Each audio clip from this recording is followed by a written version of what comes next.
Hidini qaranglar. Ya xudo masali, hidini qarang buni. Qani kim men bilan ovqatni yeydi?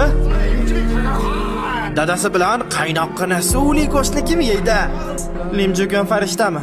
Xunukligini qara. Meni yuzim undan chiroyliroq-ku. Buni qara xunukligini. Nima? Qaytar gapingni. Gapingni qaytar. Qaysi gapni? Yaramas bola. Bu hech narsa emas.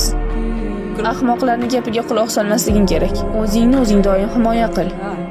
Kimdir senga baqirsa, sen ham xuddi shunday javob ber. Tushundingmi? Uni chiroyli qilish uchun hamma yerni qirqish shartmi? Chiroyli va xunuk odamning farqiga borasizmi o'zi? Meni qizim men uchun juda ham chiroyli. Jo'gan, ovqatlandingmi? Rasmlarga e'tibor berma. Bo'lsa xo'mi? Ha, o'sha. Ular birga uchrashar ekanda. Ha, biz Jo'gan bilan uchrashyapmiz. Bardoz bilanmi yoki usiz? Ko'rinishing o'zgarmaydi.